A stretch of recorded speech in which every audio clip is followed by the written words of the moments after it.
I'll be your moderator tonight. I've got kind of a skeleton lineup of questions that I'll ask our coaches, but obviously if we find some things more interesting than others, that's where we're going to do well. Just like to introduce everyone. They've separated me because I'm not a coach. These are the people you're going to want to pay attention to.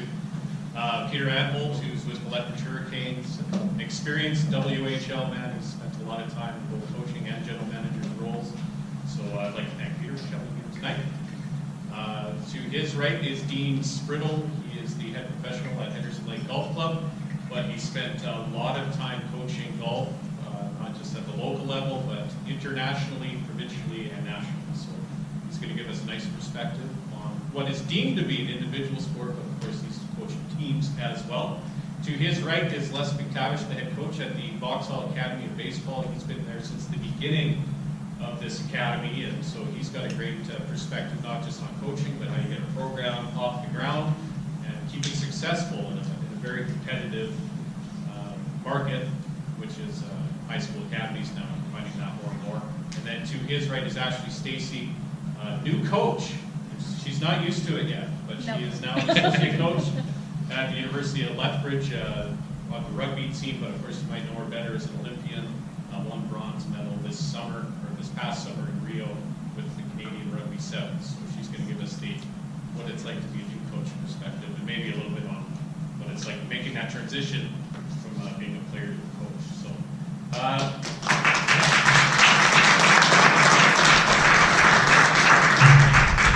I'm going to start it off hard right away, just in any order you like.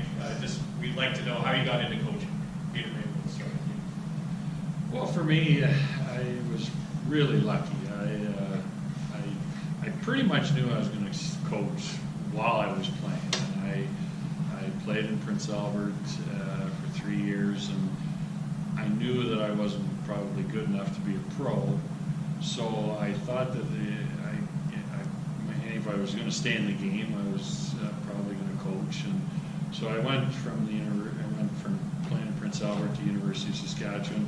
I was really fortunate coming right out of University of Saskatchewan. I went right back to Prince Albert to start coaching.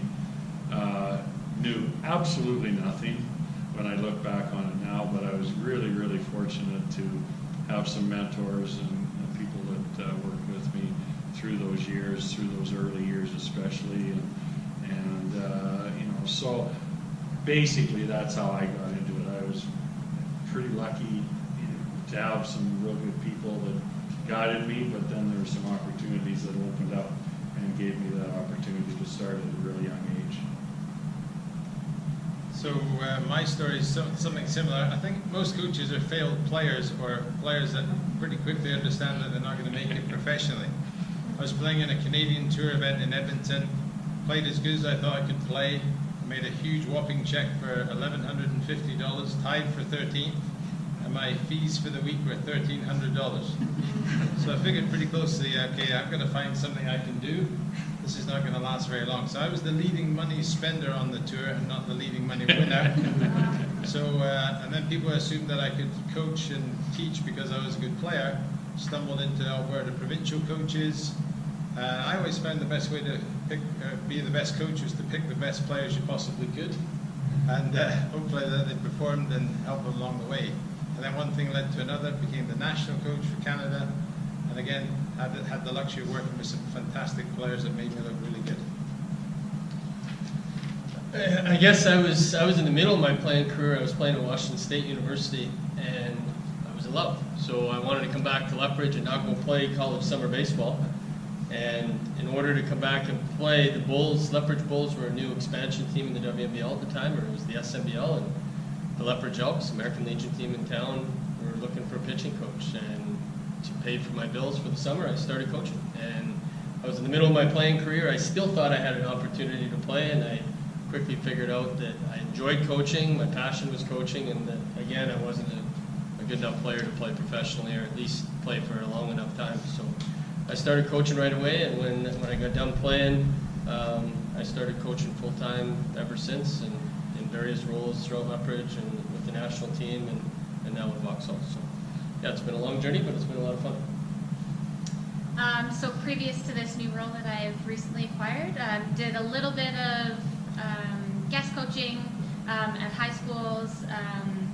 I did a little bit of academy work with the University of Lethbridge, working with high school age kids.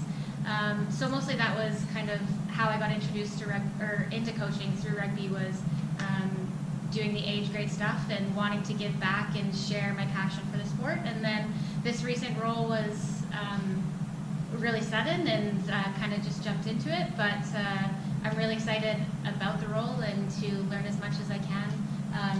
Guys like these who said that they have mentors. I have an amazing mentor in Neil Langeman, who's helping me coach with the University of Lethbridge Pronghorns, and I'm excited to just soak up all of the information that I can and try and be the best coach that I can be.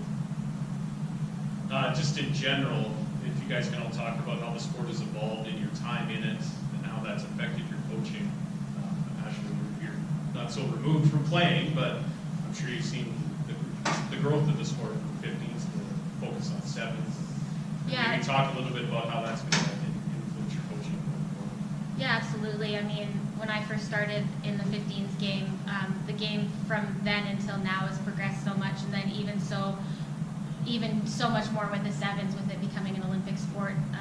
Seeing the growth of where it came from back when I played up to now, and it now being an Olympic sport, it's really exciting. And for me, as a new coach, trying to keep up with that. So for me, I've been focusing on 7s for the last 5 years of my career, going into the Olympics, and now coming back to the university level and having to coach a 15s program is really jogging my memory and my muscle memory, and trying to figure out what this game of 15s is all about again. And I'm finding I'm really having to go to kind of the top level of sports, of rugby, and really do video analysis for myself to figure out what that game looks like, because I have been removed from 15s for so long. And so as a new coach, I'm really finding that I'm having to do a lot of homework myself, trying to figure it out, because it has evolved so much. Maybe for the rest of the panel, how have you developed your coaching skills over the years? You have all spoken about mentorship, but just take us through your journey through your coaching career.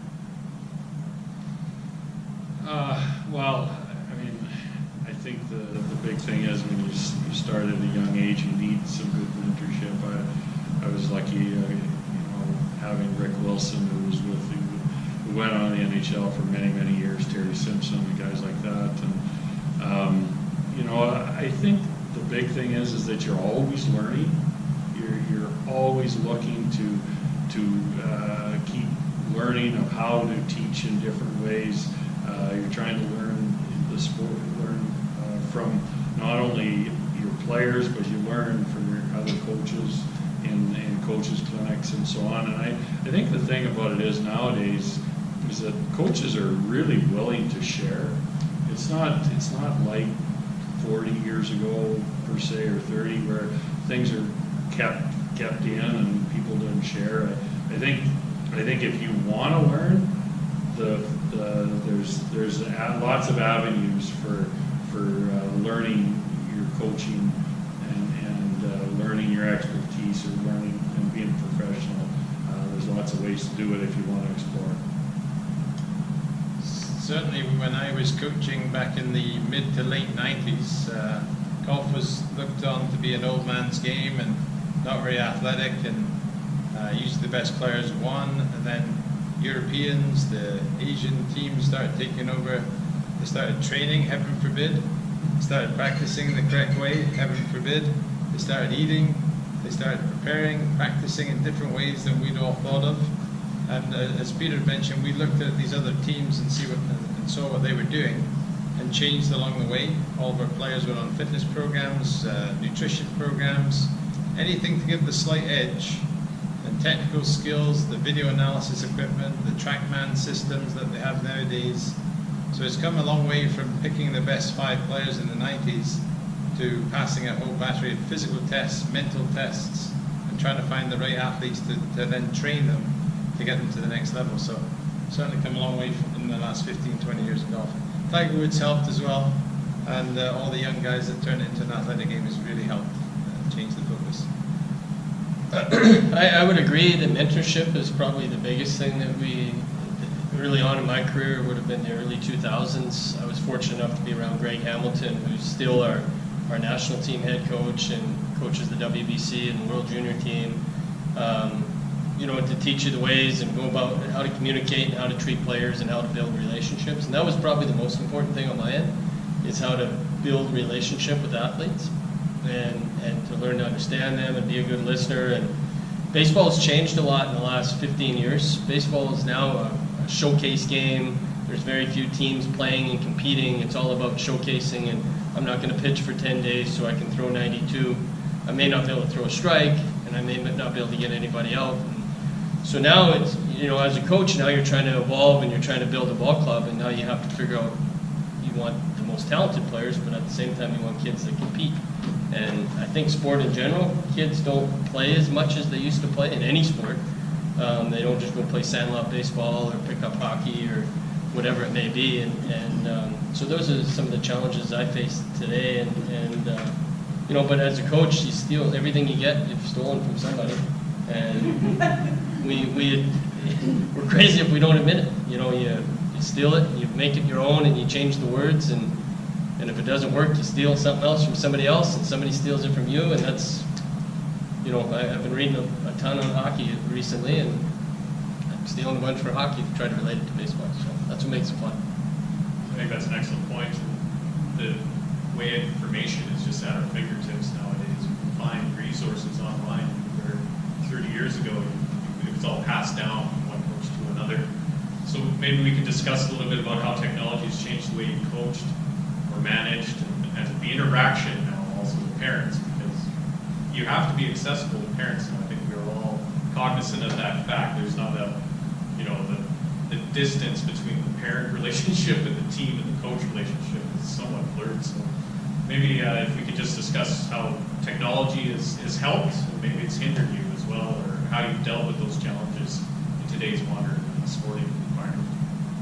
Well, I know with me, when I first started coaching, if you wanted to see another team play, you couldn't just watch them on the internet. You had to actually drive to go watch them play. So if you wanted to pre-scout, you had to actually drive and do it and do it in person. So that's really changed, obviously, now. And you know, we started with VHS machines and push record and stop, and it took you hours upon hours. Now it's all coded, all the technology. But that being said, it's no different than us with our phones. We're on our phones all the time, so now our coaches are doing so much video now. That's really changed, I think, with how much video preparation there is for players. But the players are so used to seeing that now, and that's how they learn. So it actually, the learning part has kind of changed for the player in that regard. As far as the parents go, I mean, yeah, it's one of those things that you might as well accept it and work with it as opposed to not. I mean, it's I know hockey specifically has become an expensive sport to play, and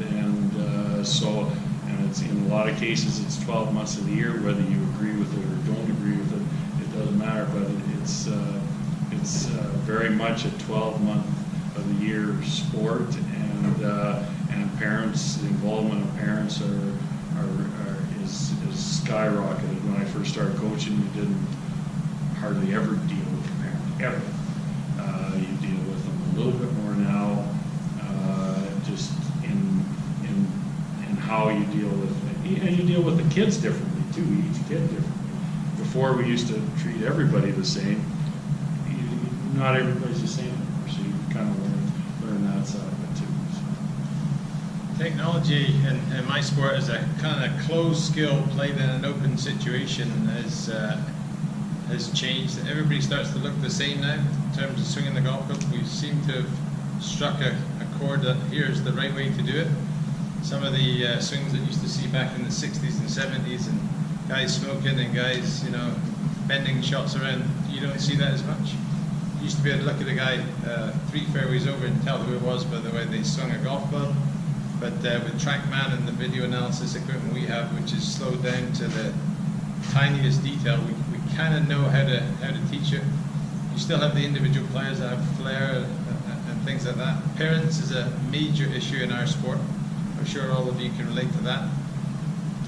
The difference with golf and some of the other individual sports is you're on your own for 90% of the time, practicing golf, playing golf, or you should be, I should say. As to your point, the kids don't seem to want to put the time in that it requires. They want a quick fix. I need a lesson, I need a session, show me what's happening on the video and I'll fix it quicker. So there are some merits to that, there are some negatives to that. And then parents, and to Peter's point, I think involving the parents, educating the parents that here's the way it should be done, here's the process. The athlete development program is fantastic. We've had it in golf for many, many years, just to show them a pathway, what's accepted or what's the right way. Some kids accelerate a lot quicker, some kids take a little bit longer, but again, as long as they're working on that pathway. And I think if you educate, if you communicate regularly with the parents, then they become your allies. And but it's certainly changed because of technology, which is at your fingertips. All the parents are experts because they have access to the same technology. Don't necessarily know how to read it as well as you do sometimes. Sometimes they think they know better than you, but that's all part of the management process. I would agree 100% with the technology part, but I'll take maybe a little different spin. What disappoints me now with technology is that there's no feel. Like in the middle of a baseball game, if the pitcher's on the mound, or you're in the middle of a golf course, in the middle of a hockey game, you got to be able to feel and you got to be able to make an adjustment just on feel, and kids don't feel things very well. They're such visual learners with video games and phones, and they need to see it to be able to change it. And you know, I'm certainly not super old, but I know that, what do you mean you can't feel it? Kids just don't feel things, and I think we've lost track sometimes in that you need to be able to feel things. And I think it probably relates to any sport. You may feel pressure in hockey, or you may, without seeing, or or on a baseball mound, or why are we missing on this spot? So I think technology is great. It's helped in many aspects, but at the same time, it's taken some of the athletic part out of the athlete. If that makes sense. And parents, I think, I'm going through with my own kids now on the same part, so hopefully I'm not part of the problem. But hopefully I'm not one of them. Don't sell yourself short. They're not playing golf. Yeah, they're not playing golf, so yeah, you're good. But I do think initial communication is critical, even with Vauxhall or with national programs. I know it's not always obtainable to have a parent meeting. We have kids from all over the country or all over the world at times, but to have some type of initial meeting with everybody, kids, parents, here's the process, open communication, be very organized in that first meeting, tell them exactly what your expectation is, this is what we hope to accomplish, this is the protocol if you need to come to us. I think parents then understand it, and most of the time will appreciate it. But I get it, parents are passionate and they want it sometimes more than their kids, which is also a problem. So I'll turn it over. Welcome to the parent world now. Hey, it's coming. In regards to parents, I don't have a lot of experience with it. Any of the coaching that I've done previously has been kind of very segregated and specifically working with the athletes. I have a feeling that this year our season is just starting and I might get a little bit of a taste of that for the season, so I might come to you guys and ask for questions and answers to those. But in regards to the technology, when I was back playing at the university level, we hardly had any video, and everything was based off of word of mouth. How does this team play? How does that team play? What are we going to do to counter that? We didn't have a lot of video to back it up. But in my last 5-6 years, it's gone crazy, especially working with the national team. The amount of video that we can do and the video analysis apps that we have. The one that we worked with when I was on the national team was called Game Plan. And every day after practice, it would be uploaded and we would be doing video analysis on our own practice and on our own games and our opposition. So just how far it's come is unbelievable. And now transitioning from being an athlete to a coach and having that at my fingertips and trying to switch my athlete brain to the coach brain and go from, normally I would analyze myself and my position and my opposition's position, but now it's full team, and I have to think big picture, and that's something that I'm trying to learn myself, and talking to Neil and a bunch of other coaches is what's the big picture and where are we directing the team. So that's something that I'm definitely trying to learn as a new coach. For me, the thing that's changed is that we don't let our kids play anymore. Like they're so robotic, and to me, you learn the game of hockey by playing, like scrimmaging, like being on the outdoor rink, baseball, whether you're playing 500 or golf. You learn by just playing, and I think sometimes. Dean mentioned about everything has to be, be fixed right now, and there's no quick fix for anything. And I think we've eliminated by lots of rules. Like you don't see kids bringing, carrying a bat to school anymore to go play ball, and you don't see a lot of kids playing street hockey anymore. We've almost eliminated that out of our kids' lives because we protect them so much that we don't want them to be hurt. Well, you know what?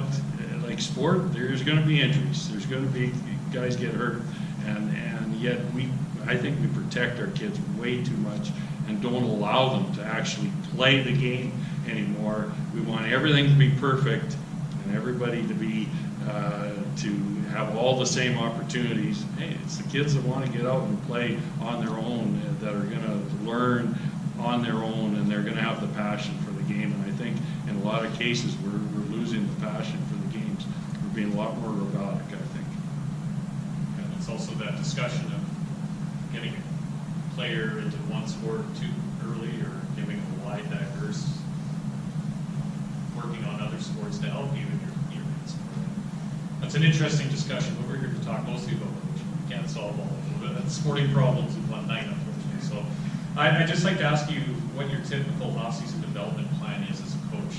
As Peter said earlier tonight, you're always trying to learn. So maybe if you can all take us through what you do in the off-season when you're not actually physically coaching, and how you prepare for the season. Me? Yeah. What did you do after I haven't your been first through year? an off-season yet. Yeah, because you had a lot of notice. The off-season already. Yeah. Yeah, literally, I haven't been through an off-season. But I mean, just the planning that goes into the in-season. So, I mean, we were kind of put into this position with the Pronghorns for myself right before the season started. And so a lot of planning went in with Neil and I to get the season going, because the previous coach had obviously had his plans, and that changed for us. But yeah, I mean, planning for this beginning of the season where you have the 15 season in the fall and then the 7 season in the spring, and so planning all the way through until December, and then obviously on to the 7th season, and then after that, Neil and I will have to sit down kind of come January, and then what does that look like past the 7th season for us? And I'm really looking forward to learning about that and how to plan that. And we've also incorporated, we have a really great strength and conditioning coach, Ryan Thornley, who is going to be working with us to work on the strength and conditioning in the off season with the athletes. And he worked with our team last year, and really, really great results from him with a bunch of our athletes that really bought into the summer program. And I think that's huge too, is just getting that buy-in from the athletes for the off season and how important that is and how it's going to affect your season coming up. We're unique. Most coaches or programs, when it's the off season, their kids go home or they go to another event. Where in Vauxhall, our off season is November through February, and they're with us 7 days a week. So for a 15, 16, 17-year-old athlete, you can completely transform their physical makeup, their mental makeup, their emotional makeup, their speed, agility, quickness. So it's a lot of fun. To me, that's the most important time in our program, and every recruit or parent that I talked to said that you will become a better baseball player in November through February. It's not playing a weekend event in Vegas in April. It's going to be that November through February time, and we have a great strength coach. The last 5 or 6 years, the Blue Jays, we've been fortunate to have one of the Blue Jays strength coaches move to Vauxhall to work with us. Josh is our mental coach. We have a therapist on staff. and then 3 full-time coaches. So it's really fun. You know, the off season, I think, you know, as coaches, if you can really dig your heels in and get it, you know, roll up your sleeves and get after it in the off season, I think that's when we can make the biggest impact. I think the glory's in the in season, but I think if you can really, you know, get in there and get after it in the off season is when you can, you know, change a young person's life and career path, definitely. And the best kids, the most competitive kids in every aspect of their life are the ones that are best in the off season, will always rise up by the end of the spring season. And we've seen it for 12 years now. The kids that, you know, are competitive, who can get the first drink, who can get changed, who runs faster, who's better in the weight room, you know, everything. It seems like those are the kids that continue to rise up and rise up. And we were talking about a young lad, and I have no idea what his off-season program was with Tyler Wong, but I would assume he was pretty competitive in everything he did. And, you know, it's fun to see kids in the off-season, so it certainly can change their career path. I think going back to that with parents, some of the biggest challenges in golf are trying to find an off-season for the kids. So they go back to school, they can train, they can change swing mechanics, as Les talked to some of the mechanics that were maybe off. During a season in Canada, of course, we go from May, June, July, maybe a little bit of August. But for the kids and for adults that are playing in national programs, you have 10 or 12 massive events all in the space of 14 weeks. So to really to try and set a schedule, and as Les talked about, our most important time is that off season, and then trying to educate the parents and educate the players that you don't need to play in the event in Phoenix in January. You don't need to go to Florida for 2 weeks to play in that event in February. You need time at home to train, to make changes, and then when you come into our season, you also have to have a season that's built with scheduling correctly for rest and recovery through that 14 to 16 week period. So off season for us again is an education for them, because in golf you can travel all around the world and find an event to play in. But I think if you look at the LPGA Tour and the PGA Tour right now, they do have an off season which starts actually yesterday. At the end of the event yesterday, it starts with an off season now till January. So certainly important in our sport to have the ability to train and get ready for a fresh start for the next season. Yeah, I think every player is a little different at our level. I think you take a player like Stuart Skinner for us, his off season, we play right into May. He went right from that to the NHL Combine to get tested by the NHL. Then he gets drafted, and then he goes right to Edmonton for a camp with them. Then he goes right from there to the World Junior Camp. Like, it was one thing after another. Like, you talk to him, you need your rest, man. You need to get away from it and rest your brain. Whereas another kid, like a guy like Bellarine, he went back with the whole idea he's going to lose weight. He lost 8 to 10 pounds, and it was all about quickness. So he went back with the whole idea that this is what I was going to do, and I have to do this to be a better player. And it worked out well for me. He goes to Pittsburgh's camp in the summer, goes to Pittsburgh camp in the fall, and gets a contract. So everybody's a little different. There's other players that you gotta, hey, what are you doing? What are you doing? What are you doing? You gotta do something. You know, there's some players that you have to push a little bit more. Some players you want them to maybe play in a different sport. Lacrosse is a really good cross sport for hockey. If they can play baseball, and anything like that, any kind of a cross sport, golf or anything, that they can have a bit of a cross section and play something else in their off season. We really, really stress that. Even if it's going water skiing or, doing some water skiing is great for grip strength. So there's different things that you can do. It's not just, you don't have to be just hockey. But once you fall off the skis, like over the rope, you don't need to work on the grip strength. You got to tell him that. Yeah. Maybe he's done now. I'm not speaking from passion. He's not going to make it. Without getting into the X's and O's of your practices, for you guys, how do you know you've had a successful practice, or how do you plan to have it? What things are you looking for in a successful practice?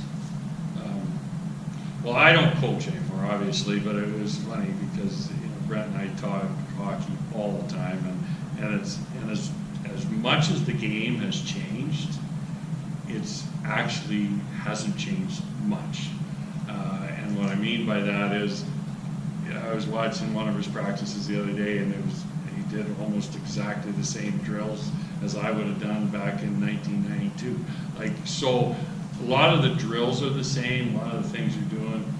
To me, I think that, you know, it depends upon what you're trying to accomplish in that particular day, whether it's a teaching practice, whether it's specialty teams, maybe it's just a speed practice. So you want to accomplish that, but to me, you still want competition in your practice somewhere along the way, whether it's a small areas game, cross ice game, full ice game. I think you still want that competition, and there's got to be a little bit of a bonus or pay situation where if you lose or you win, I think anytime you're doing that, because they're learning while they're doing that, and they don't realize they're working hard while they're competing. And I think if you can fool them a little bit by doing that, that's not a bad way to do it. But as far as the practices go, I think if the players are playing hard and they're having fun, I don't think we focus on the fun enough, because you still want the kids to have fun, and I think if they're having fun, they're going to work hard and they're going to improve. Yeah, certainly a practice in my mind is there should be improvement or a skill, or depending on, as Peter said, what you're working on particularly. But again, everything should be competitive, should be in the same. And I always tell the players I always coach, this is meaningless if you can't take it from this session to the most intense situation you're going to find, last hole of an event, first hole of an event, and you can't put what you've learned in practice into that situation. It's meaningless if the if the situation in practice is not something similar to that you're going to be able to demand up when you need it at your fingertips. So certainly it has to be something where there's improvement, something that makes sense, and certainly from my point of view, can you transfer it right into the stressful situation, which means it was working. Yeah, I would agree 100%. Baseball's maybe a little different at times. It's an individual sport within an team environment, so it can be slow and monotonous at practice. And my goal every practice, whether I'm coaching an 11-year-old little league team with my kids or with the national team, is you want as much tempo as you can. I'm not a huge believer in really, really long practices. As a player, it was 4 hours later and you're bored to death and you want to get out of there. I'm a big believer in trying to keep them crisp, relatively short, give a lot of instruction as much as you can without slowing tempo down in the practice, but at the same time, you want kids to come back the next day and you want them to leave practice wanting to go home and work on it, or wanting to get back there the next day to try to work on what they're working on individually, specifically. When we're working in the team environment, maybe you'll really hound on something and spend a lot of time, but individually I think it's critical to give it to them, let them try it, work on it a bit, whether it's working or it's not working, get off it and come back to it another day rather than beating a dead horse and eventually they go backwards. So. Yeah, I think for me, the transferable part, it's something that I've really learned from Neil in the last month is instead of just doing a drill for the sake of doing a drill, is actually using something that's like a specific situation that happens in a game in rugby and bringing it to the practice, and how are we going to fit that in the practice and make it transferable to the game, so they're learning from that situation, and when they go back into the next game, you can actually see the improvement and that they're making gains. So for me, just with trying to get my mind wrapped around coaching and how do I lead sessions and what drills do I do, just going into the video, picking out certain situations that maybe didn't work or did really well, and bringing that back into practice. So yeah, really trying to find the transferable skills from practice into a game. And then one of the biggest parts also that I learned from Rick Suggett, who was the coach who passed away, was you can't have practice without being fun. Fundamentals, like you got to work on your skills, but you absolutely have to make it fun for the athletes. Last week we had an incredible week. We worked really, really hard through the 4 days, and then we added in the Friday practice, and so we just beat them up, and it was really, really hard practices, conditioning, tackling, contact, and then the Friday session we were like, oh man, these girls are going to be so low, it's going to be such a kind of blah session, but it ended up being one of the funnest sessions that we'd ever had, and the girls had so much energy, and just on a Friday afternoon at 6:30, we were playing contact games, and you could tell the structure was coming together, and they were laughing and having fun, even though it was hard work, contact, conditioning, and it was all coming together. But it was absolutely phenomenal at the end of a hard week to see that come together. So that was cool for me to see that as a coach. Just to build on your point,